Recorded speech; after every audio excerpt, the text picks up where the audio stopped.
So guys, malapit na tayo no sa simbahan at ito na yung last no napapasukan natin para sa procession ng Biyernes Santo dito lamang sa bayan ng Mambusaw, dito sa Archdiocesan Shrine Parish of Saint Catherine of Alexandria. So makita natin guys no yung simbahan natin, yung pinakamamahal na simbahan natin, yung Archdiocesan Shrine and Parish of Saint Catherine of Alexandria. Shout out! Okay, shout out dyan sa mga pugi kong kasama na mga sakristan.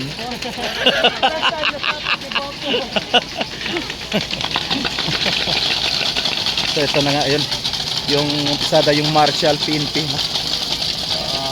para dito sa procession ng Biyernes Santo. So yan po guys, makita natin yung martial ng PNP, Philippine National Police Mambusaw Police Station, at ito na nga yung mga serialis, mga sakristan, at ito yung unang paso no. So andito na tayo sa harap ng simbahan mismo. Okay, yan po guys.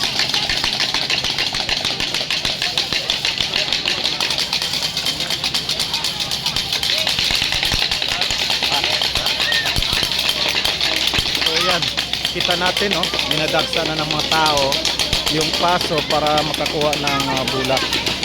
Yan po.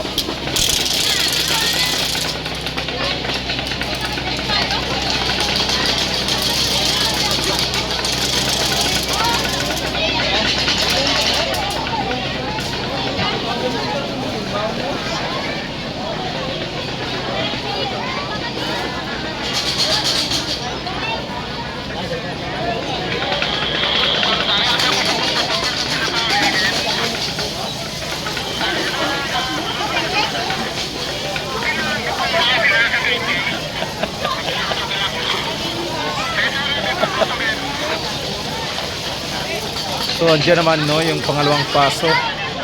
Ayun. So once again no, andito na yung unang paso. Dito sa harap no. Nakalampas na ng simbahan, ng pintuan, yung unang paso, at ito na nga mapasok na yon. Yung second paso. So makita natin guys no, yung mga tao nag-aagawan para makakuha ng bulak. Yan kasi yung nakagawa yan ng mga tao dito no. At siguro kahit saan naman, dahil nga yung bulak na makukuha nila ay pwede daw magamit na panggamot o kung anong mga miracles na pinaniwalaan nila. Kaya nga no, makita natin parang wala na yung bulak pagdating dito sa harap ng simbahan. At yun na guys, yung pangatlong paso no, papasok na rin dito sa pintuan ng ating simbahan na Archdiocesan Shrine and Parish of Saint Catherine of Alexandria, dito sa bayan ng Mambusaw. So ito na guys yung pangatlong paso no, so makita natin, at sunod likuran yung pang-apat na paso.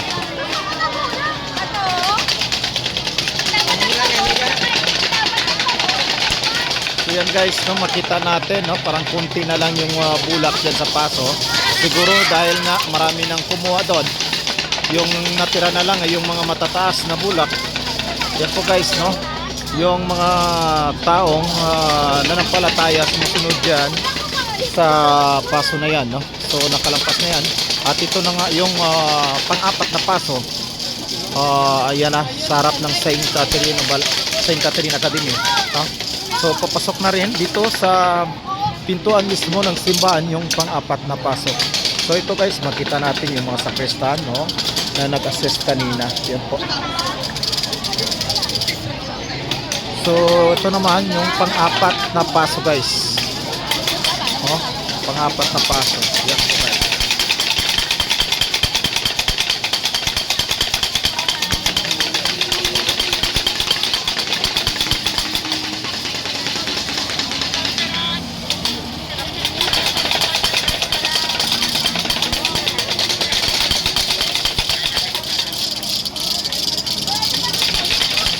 ito na guys yung pang-limang paso, no? Pang-limang paso.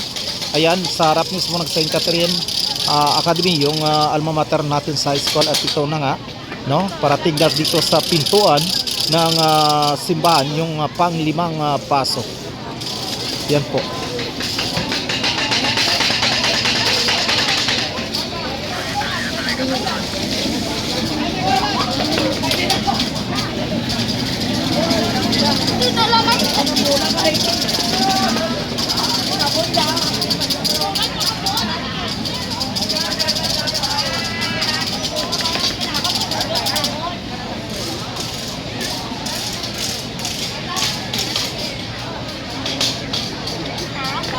So makita natin guys, no, parang mayroon ng gap yung sa gitna ng dalawang paso na pumapasok o nagtatapos, dahil nga yung ibang tao na sumusunod dyan kanina ay siyempre hindi na pumapasok sa simbahan at diretso ng pawi, kaya nga mayroong mga gap diyan sa between two paso, no? Okay, yan po. So ito na yung pang-anim na paso.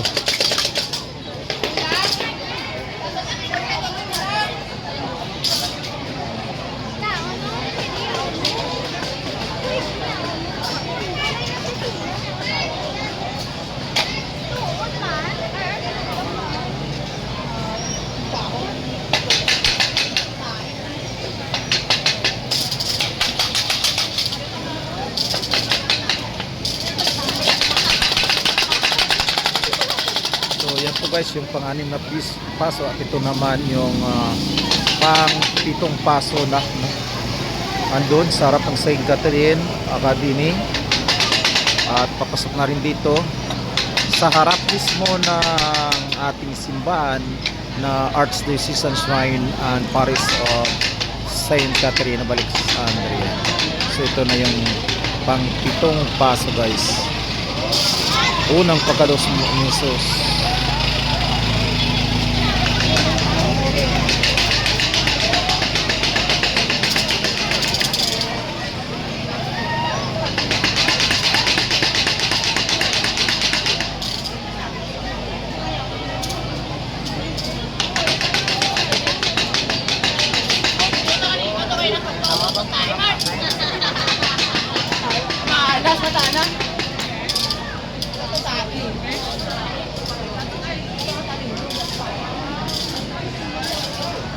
So yan po yung pang-walong paso yata, no? Pang-walong paso na yan. At ito yung makita natin yung mga tao dito na naghintay ng pwedeng mapaghinga ng bulak. Yan, ito yung pang-walong paso guys.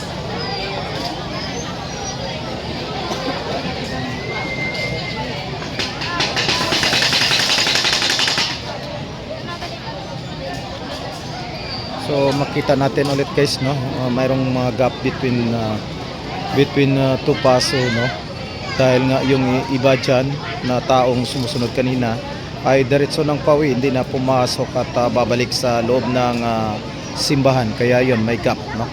So ito na yung pang-walong paso, no. Yan po, mayroon na at marami pa rin sumusunod. Siyempre yung sumusunod dyan, yung una-una yung pamilya nila dyan.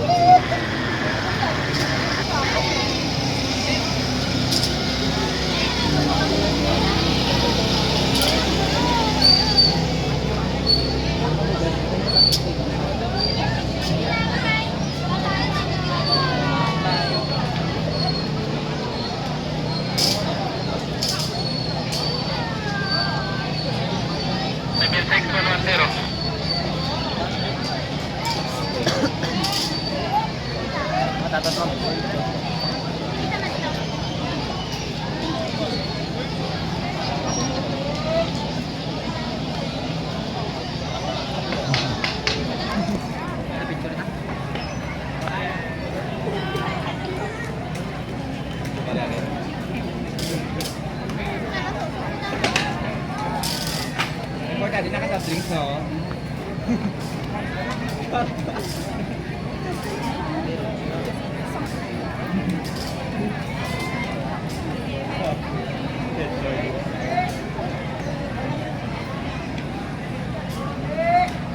So yan po guys, no, pang walong paso na ito. At dyan sa tapat na ng gate ng Saint Catherine Academy. Ito.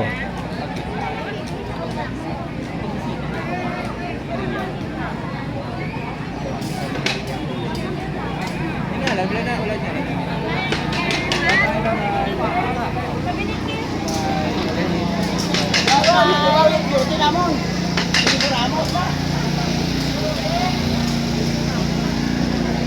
Ito guys, makita natin na wala namang gap.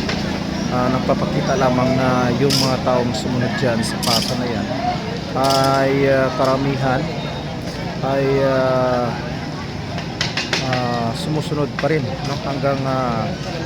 Hanggang nakatapat na sa harap mismo ng pintuan ng simbahan. At yun na yung sunod na paso guys. So makita natin dito sa ulihan ng puti, no? Na parang tuloy-tuloy na rin yung mga paso, sunod-sunod na rin at hindi nakakap.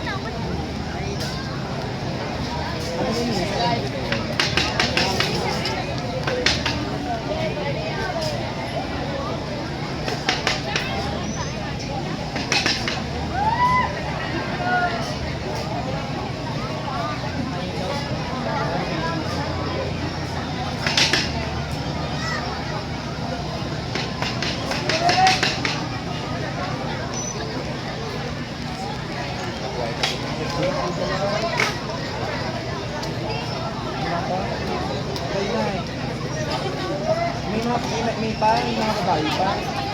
Tatlo.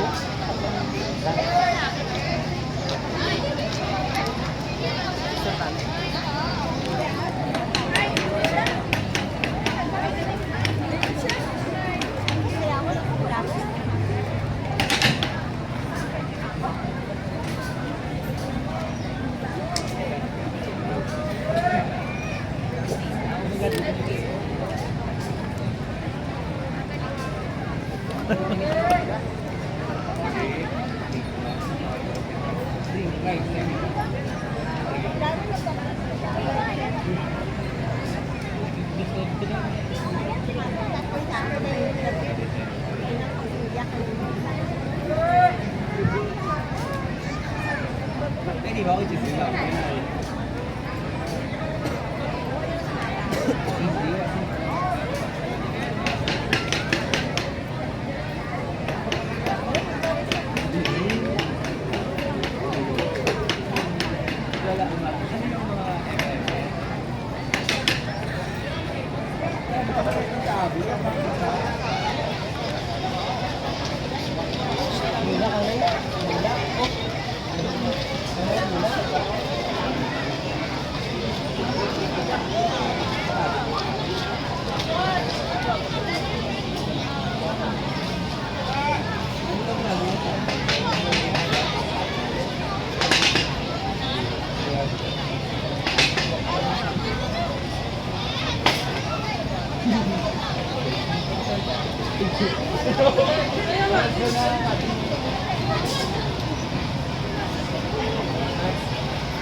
natin guys, no?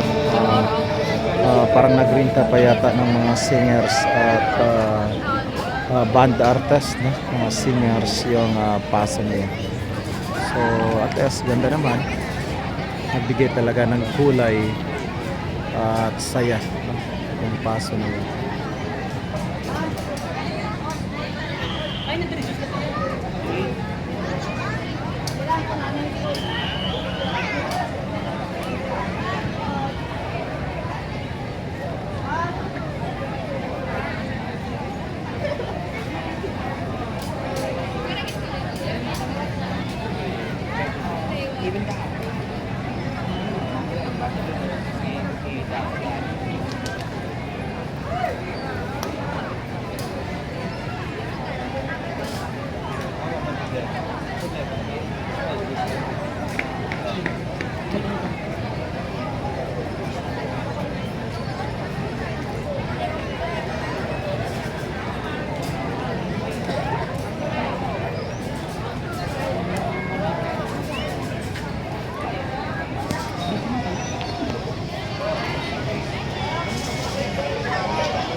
Ay, tapos naman.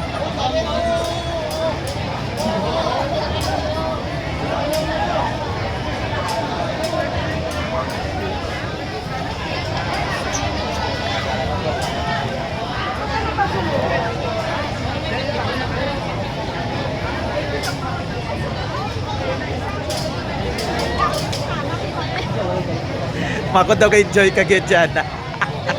Kay baan mo? Ah.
Thank you.